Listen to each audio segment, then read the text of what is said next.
Stage पर विराजमान मेरे सारे बड़े मेरे गुरुजन, जिनसे बहुत कुछ सीखने को मिलता है।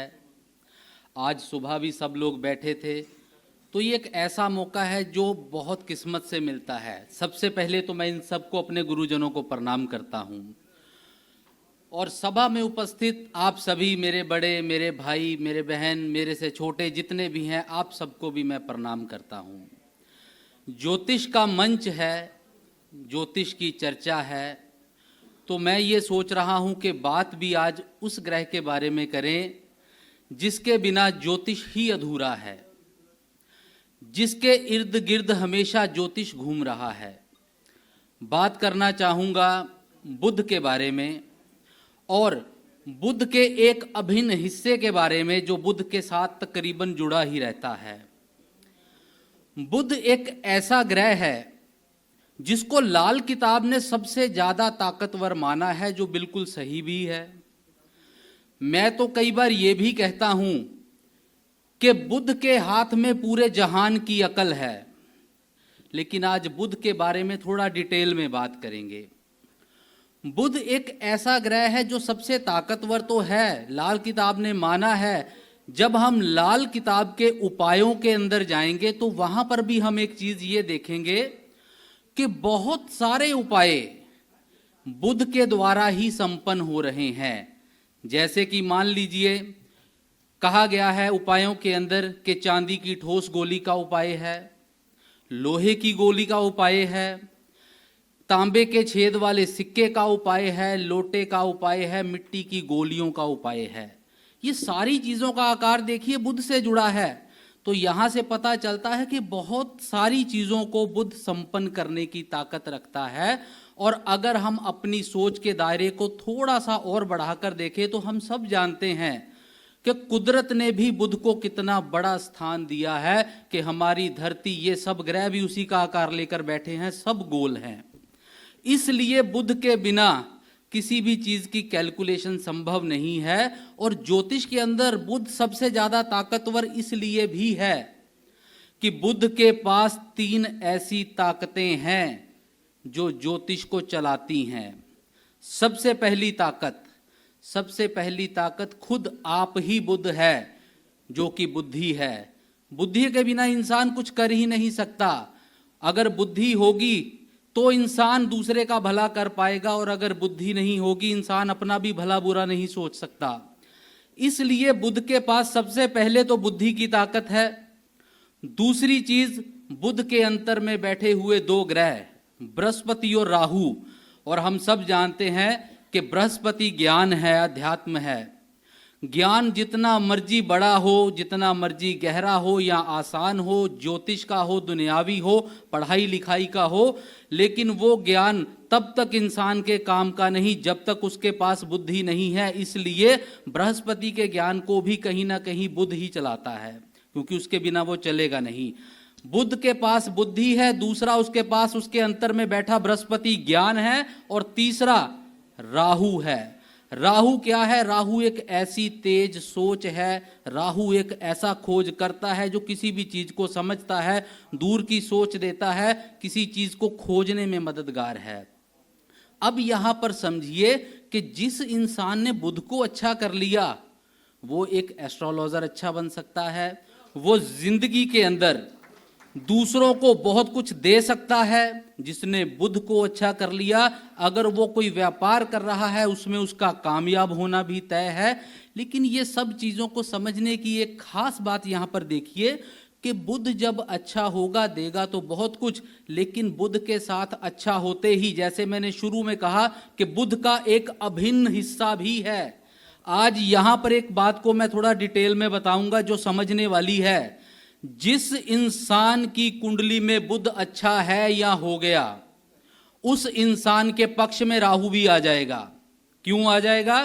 क्योंकि राहु एक ऐसा ग्रह है जो बुध से मित्रता रखता है। लाल किताब में यह स्पष्ट लिखा हुआ है। और राहु एक ऐसा ज्ञान है जिसके पास शरीर नहीं है, और जब वो अपने ज्ञान को किसी तक पहुंचाना चाहता है, किसी चीज को एग्जीक्यूट करना चाहता है, अपनी काबिलियत दिखाना चाहता है, तो वो बुद्ध की मदद लेता है। जैसे ही वो अपने ज्ञान को बुद्ध में उतारता है, दोनों मिलकर कमाल कर देते हैं। अब यहां पर एक चीज और समझिए कि राहु जब भी उच्च होता है तो खाना नंबर 3 और 6 में होता है।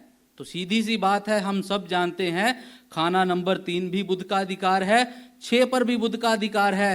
तो जब यहां पर राहु किसी की कुंडली में फायदा करेगा, बुध अपने आप अच्छा होगा, और बुध जब अच्छा होगा तो राहु भी अपने आप अच्छा होगा। लाल किताब में बड़े कहा गया है कि इसको थोड़ा सा मैं डिटेल करता हूं कि सूर्य का मित्र चंद्रमा, चंद्र का मित्र बृहस्पति, बृहस्पति का मित्र मंगल नेक, मंगल नेक का मित्र राहु, राहु का मित्र बुध, राहु का मित्र बुध, और ऐसे में बुध का मित्र शनि, शनि का मित्र शुक्र, और शुक्र का मित्र केतु। तो यहां स्पष्ट है कि जब किसी के पास कोई उसका मित्र साथ में होगा तो वो फायदा करेगा करेगा। आज के जमाने के अंदर आप एक चीज को समझिए कि ये टेक्नोलॉजी का जमाना है। आज अगर किसी इंसान ने कामयाब होना है, आज अगर किसी इंसान ने जिंदगी के अंदर ऊंचाइयों पर जाना है, अगर वो अपने बुध और राहु पर ही फोकस कर ले, तो यकीन मानिए ये 2 ग्रह मिलकर इंसान को इतनी जल्दी इतना बड़ा बनाने की ताकत रखते हैं कि बाकी ग्रह बना तो बहुत कुछ देंगे लेकिन समय लेंगे। हम सब जानते हैं कि बुध राहु किसी के पक्ष में आ गए तो रातों रात अमीर कर देते हैं। आज का जमाना देखिए कि किसी का जैकपॉट लग गया, लॉटरी लग गई, बुध राहु ने अमीर कर दिया।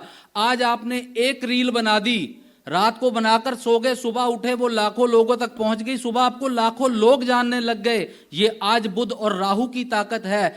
इसको लेकर चलें तो जीवन के अंदर आप बहुत सक्सेस होंगे। और जो आज का एक इंपॉर्टेंट सूत्र है वो भी मैं आपके सामने रखने लगा हूं कि जिस इंसान ने जिंदगी में बुध और राहु को अच्छा करना है, इस बात पर ध्यान दीजिएगा, जिस इंसान ने अपनी आज की जिंदगी में बुध राहु को अच्छा करना है, सबसे पहले कुंडली के 6ठे भाव को अच्छा करे।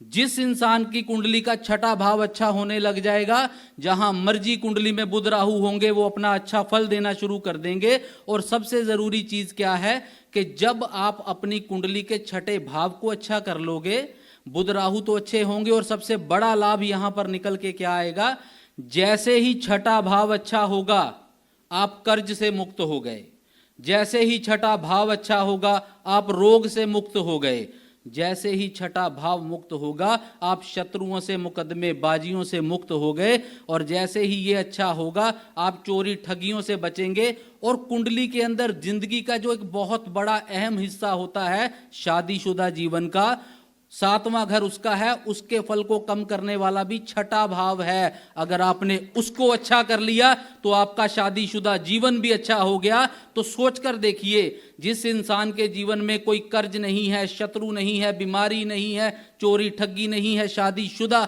जीवन अच्छा चल रहा है, सूझबूझ दिमाग अच्छा है, हर कुछ कर सकता है, तो उसके जीवन में कमी किस चीज की रह जाएगी। इसलिए सबसे जरूरी यहां पर यही बात है कि आप आज के जमाने के हिसाब से, कुंडली में हर ग्रह की इंपॉर्टेंस है, लेकिन आज की अवस्था को देखिए। ज्योतिष अवस्था पर चलता है, इस बात को हम सब जानते हैं कि मान लीजिए किसी का राहु 5वें घर में है, मेरे पास वो कुंडली दिखाने आ गया और वो 40-42 साल का आदमी है, और मैं कहूं कि अपनी पढ़ाई लिखाई का ख्याल रखना, तो ये कहां की बात हुई। अवस्था समझनी जरूरी है कि वो एक 40 साल का इंसान है, पहले उससे ये पूछना चाहिए कि भैया तेरे बच्चा हो गया है, तेरी औलाद कैसी है, हो सकता है वो वही प्रॉब्लम लेकर आया हो, क्योंकि हर अवस्था में ग्रह अपना अपना अलग हिसाब देते हैं। जब वो पढ़ाई में था तो पढ़ाई में दिक्कत दी होगी। इसलिए आज की अवस्था, आज के जीवन को समझो, बुध राहु को हम ठीक कर लेंगे तो बहुत आगे जाएंगे।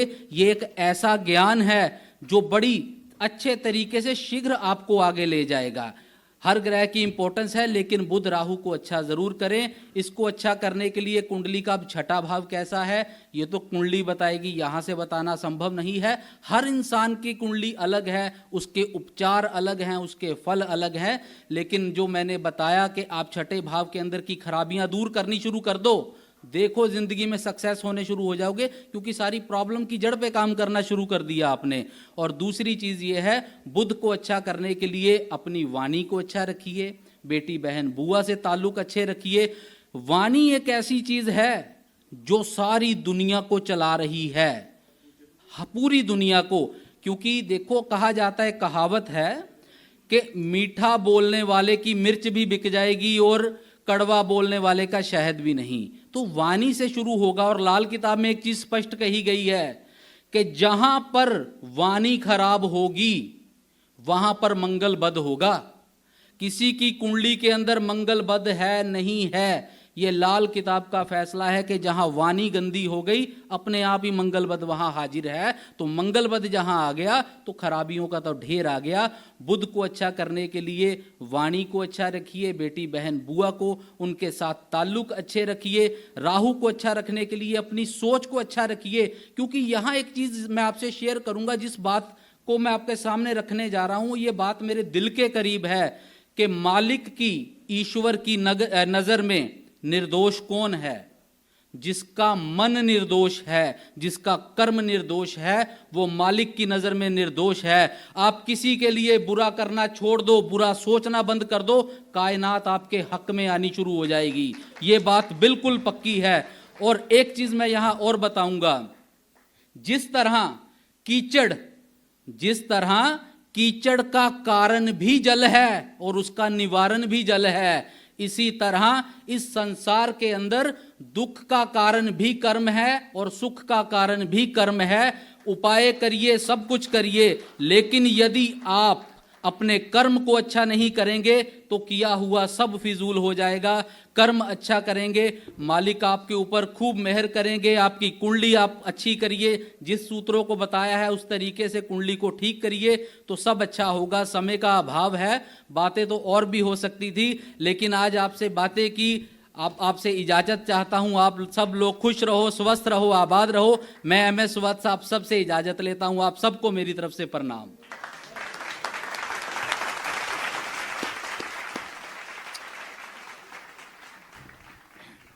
आज सच में गर्व से सीना चौड़ा है कि ये GD वशिष्ठ का चेला, मेरा भांजा, इसमें सचमुच जैसे मेरी आत्मा को अपने अंदर उतार लिया।